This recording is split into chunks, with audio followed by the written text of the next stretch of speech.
Hello, akkam jirtu fayyaa galata waaqayyoo nagaa keessanii. Maqaan koo Gaaddisee jedhama. Biiroo Dubaay kana keessa waggaa tokkon taa'e. Hojii naa barbaada. Hojii nagashaa jennaan hojiin hin jiru jedhan. Assalaamu alaikum warahmatullahi wabarakatuh. Dhaggeeffatanii jirtanii hordoftootaa fi kabajamtoota kiyyaa viidiyoo obboleettii keenya kana maal akkasiin jettee waggaa tokko guutuu namni biiroo keessa taa'e jechuun ani beeku garuu gama kiyyaa wallaahi waggaa tokko guutuu garuu waggaa tokko guutuu kana biiroo keessa teessisanii warroonni dallaalaa warri biyyarraa fidan biiroo keessa teessisanii akkamitti biiroo keessa oltee bultii moo mana ofiitti ittiin galan kun gaaffii nama hedduuti. Ijoolleen keenya yeroo biyyarraa dhuftan jechuudha. Nama irraan dhuftan laalladha. Nama irraan dhuftan laalladha. Nama biyya keessatti itti dhiyaattan. Nama biyya keessatti maatiin naannoo isaa beeku jechuudha. Namni isin irraa dhuftan nama maatiin keessan itti dhiyaatee yoo isin rakkattan nama san isinii iyyaafatu namni sun akka isinii iyyaafatu ta'uu qabaa jechuudha.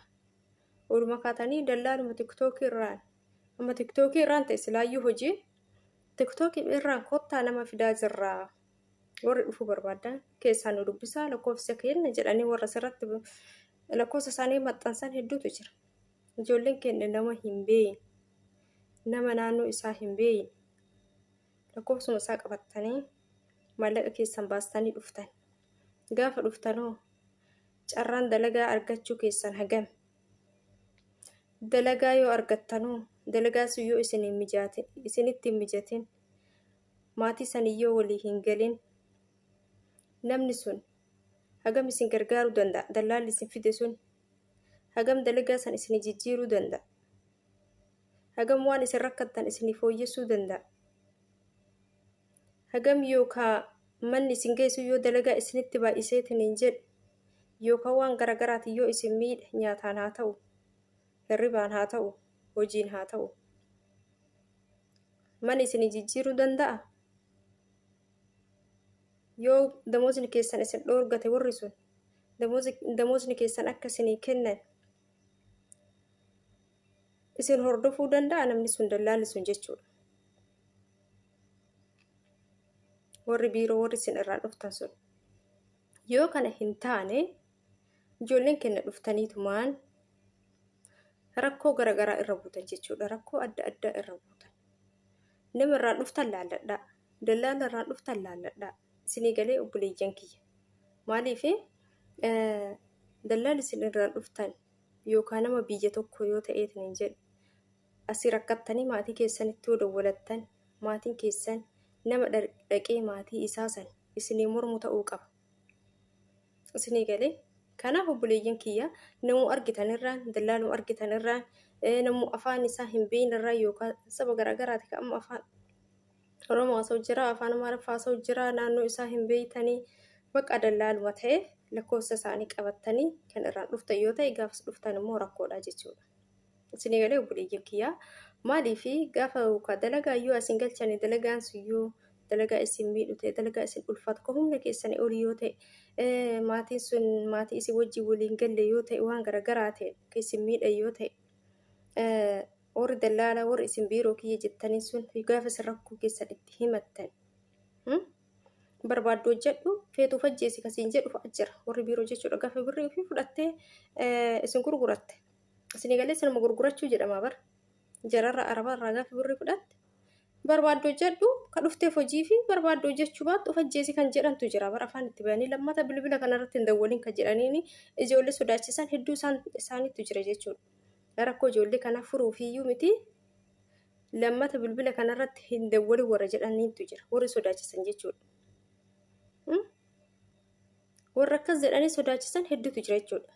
Keessaayyuu madaamota walii galanii kan ijoollee keenya dalagaa irratti miidhaa jiran hedduu isaanitti jira jechuudha.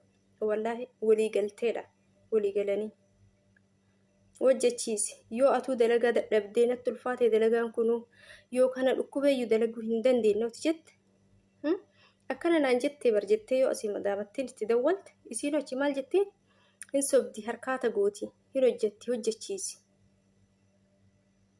itti iyyi jettee isin galee walii galteedhaan yeroo baay'ee isiinis maal rakkattare waan birrii ofii fudhatteef waa sirraa hin qabdu ati zarii isiitii miti maali isiitii miti si gurgurattee bakka birri san immoo deebisuun garaa nyaata. Gaafa ati isii madaami saniin biiroo na deebisettee nookaa madaami sinuyyuu biiroo ofirraa si deebiste fidi birrii kiyya isii saniin jette haadha biiroo saniin dallaaltittii saniin gaafa san birrii kana deebisuu diddaaf isiin hojjechiisiin hojjetti. Asin fidini jettiin. Yookaan hoo fidii kootu jettiin.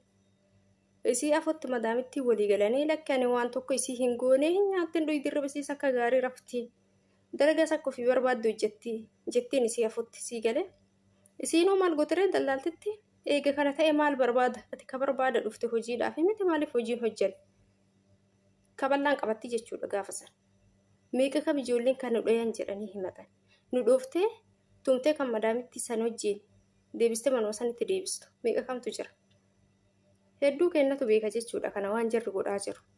Kanaaf obboleeyyan kiyyaa yeroo dhuftan namarraan dhuftan laalladhaa. Isiniin jenna obboleeyyan kiyya nama faayidaa ofii qofaaf isin fidu biyyarraa oduu hin taane nama isiniifis boota hojii mijeessu nama rakkoo keessan isinii furuu danda'u ta'uu qaba jechuudha namni isinirraa dhuftan. Akkas isiniin jedha obboleeyyan kiyya obboleettii teenya kana kunoo argitanii jirtanii waggaa tokko guutuu jechuun biiroo keessa taa'u jechuun isiin kun amma biiroo keessa taa'uu odoo hin taane deemaa hin jira. Ijoolleen deemaa hojjetaa bulii 15 ji'a tokko hojjetaa hin deebi'an. Gaafa isaan deebi'an hojiin ta'uu fi didee yookaan madaamtitti sunu ta'u fudhatte sunu yookaan hojjettuun isii ta duraa mana sanii baateetiin manni isii akka badaa yoo qoshaasheetiin hin jedhe hin fiddi haga ji'a tokko qoshaashaa kosii mana isii sangatti harsiifti uffata isii kan hin miiccisiifti achi booda fuutee biiroo deebistii jechuudha birri ji'a tokko san kenniteefi. Birri ji'a tokko sana nu fudhata warratti biirootti fudhata jechuudha.